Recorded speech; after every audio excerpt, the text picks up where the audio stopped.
Okey, pada video kali ini saya ingin kongsikan bagaimana kita melaksanakan proses record. Okey, sebagai pengenalan asas record ni, sebagai contoh dalam kajian kita ataupun dalam data yang kita ada tu, kita semasa kita mengadakan soal selidik, kita telah minta responden menyatakan umur sebenar mereka. Contohnya 30 tahun, 32 tahun, 50 tahun dan sebagainya. Okey, namun demikian dalam kajian kita memerlukan kita membahagikan umur-umur tersebut kepada beberapa kumpulan. Sebagai contoh, kita nak bahagikan kepada 3 kumpulan uh, mengikut kajian ataupun persoalan kajian yang kita ingin jawab. Sebagai contoh, dalam umur tersebut dia ada had yang pertama, contohnya 19 hingga 29 tahun. Okey, lepas tu kumpulan yang kedua 30 tahun hingga 44 tahun. Dan kumpulan yang ketiga, sebagai contoh 45 tahun dan ke atas. Jadi daripada situ okey, persiapan ini akan menghimpunkan ke semua responden yang mempunyai had umur tersebut mengikut kumpulan yang telah kita recordkan. Okey. Okey, teruskan bagi contoh saya ingin rekodkan dalam data ini kepada 3 kumpulan. Apa yang perlu kita lihat di sini sebagai contoh, kita tengok dulu umur responden yang kita ada. Okey, kita check dia, kita semak dia minimum maksimum. Okey. Okey, minimum berumur 18 tahun, maksimum 82 tahun. Itu adalah range bagi umur responden kita. Okey, kita terus kepada tujuan kita adalah untuk melakukan proses record. Okey, pertama record, kita kena klik pada transform. Lepas tu record ada 2 di sini. Yang utama, record into same variable dengan record into different variables.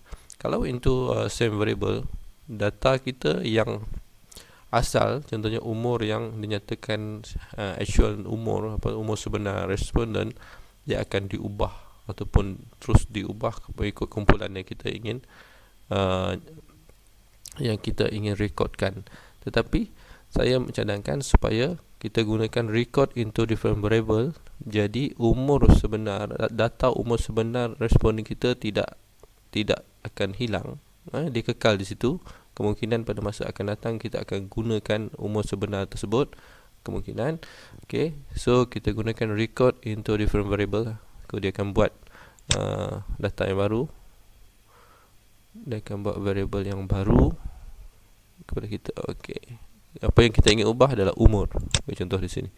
Okay, output variable adalah nama baru ialah, contohnya kita nak ubah kepada 3 kategori. Contohnya kita perlu buat ANOVA, ANOVA Sahala. Maksud ANOVA Sahala 3 kumpulan ataupun lebih. Jadi kita berikan kepada 3 kumpulan umur.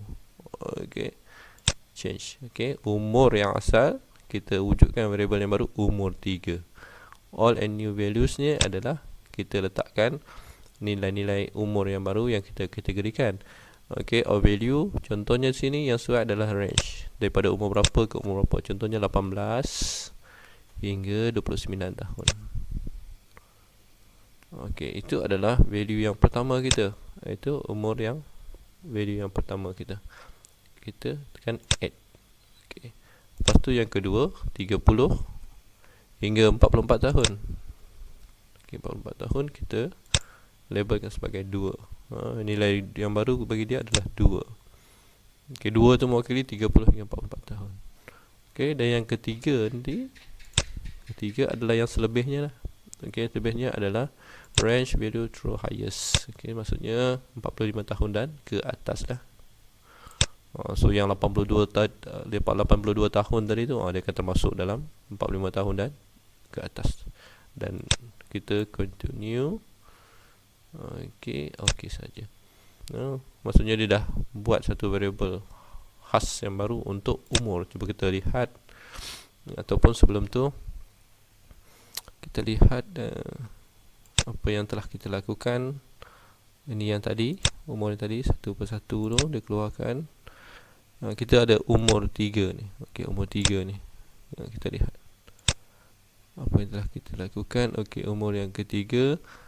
Okey, kumpulan 1, kumpulan 2, kumpulan 3. Maksudnya frekuensi di situ kumpulan 1 149 responden, kumpulan 2 153, kumpulan 3 137. So keseluruhan responden kita adalah 439. Jadi di sini 1 2 3 kita cuba ubah dia mengikut range yang telah kita tetapkan tadi. Okey, apa yang perlu kita buat? Kita pergi kepada variable view. Okey, pada bahagian umur 3 yang telah kita rekodkan tadi, pada bahagian values ini, values. Okey, values ni kita nyatakan untuk values yang satu, values satu yang kita tetapkan tadi adalah contohnya 18 hingga 29 tahun. Kita add masuk.